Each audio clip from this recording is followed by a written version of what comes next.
The stage of America's Got Talent 2024 had seen thousands of dreamers walk across it, but on that warm July night, something different was about to happen, something the audience, the judges, and even the production crew would remember for years.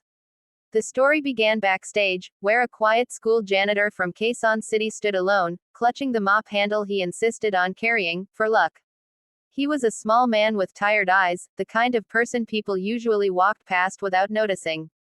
His uniform, faded, worn, and patched in several places, looked completely out of place under the glamorous studio lights. But he held himself with the silent strength of someone who had worked hard his whole life. The producers called his name, Quezon City, you're next. He took one deep breath and stepped forward. As he walked onto the AGT stage, the audience grew unusually quiet. The judges looked equally uncertain. On the far left, Manila adjusted his glasses, studying the janitor curiously. Next to him, Cebu smiled warmly, her eyes filled with gentle encouragement.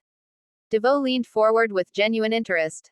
But the last chair, the one belonging to Cemon Cowell, known for his brutally cold critiques, showed no expression at all.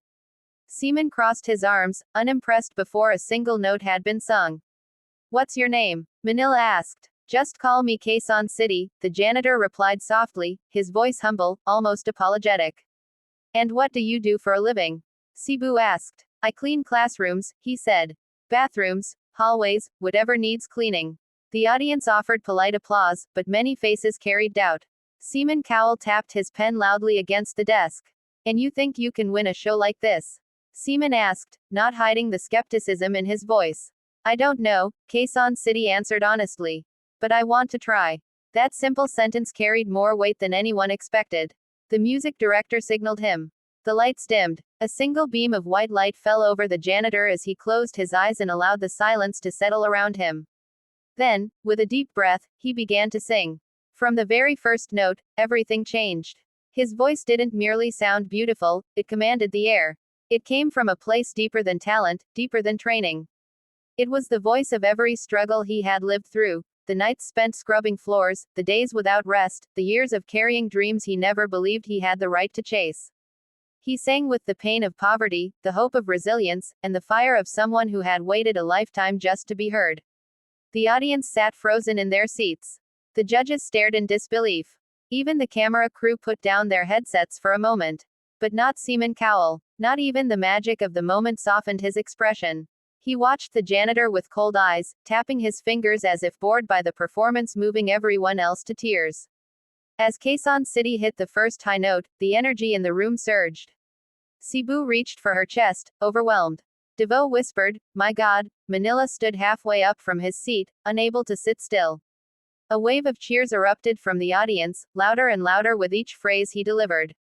But Cemon remained still. He leaned back in his chair, rolled his eyes once, then looked at his notes. His reaction was so shockingly cold that several audience members turned to stare at him, whispering angrily. The janitor didn't notice. He'd closed his eyes again, letting the music guide him. When he reached the climax of the song, a note so powerful and emotional it echoed through the entire theater, the audience rose to their feet in a massive standing ovation. People were shouting, clapping, cheering, crying. Cebu wiped tears from her face. Devo clapped above her head. Manila paced in excitement, screaming, "That was insane." Then the music ended. Silence. Quezon City lowered his head and opened his eyes, confused by the overwhelming applause. He'd never heard people cheer for him before. Back at the school, he was invisible, just the man who cleaned the floors. But here, he was finally seen. The cheers continued for almost a full minute. Everyone stood. Except one man. Cemon Cowell. He stayed in his seat, arms crossed, expression frozen in a look of pure unimpressed detachment. When the ovation died down, Cebu looked at him in disbelief. "Cemon, are you serious?" she asked. Cemon shrugged. "I don't see what the big deal is." The audience booed loudly. Manila slammed his hand on the desk. "Cemon, that was one of the best vocals we've heard this year." Devo added, "You're the only one in this building who didn't feel that." Cemon leaned toward his microphone, unfazed. "Look, he has some talent.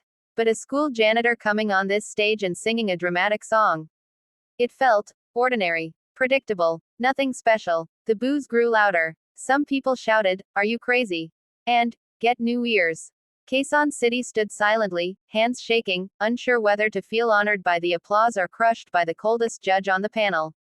Cebu quickly intervened. Don't listen to him. Your voice is breathtaking. Devo nodded. You're not just a singer, you're a storyteller. You brought the entire room to life. Manila grinned. You made me stand up before I even realized it. That is power. All eyes shifted to Cemon again, waiting for him to soften. But he didn't. I'm giving a no, he said bluntly.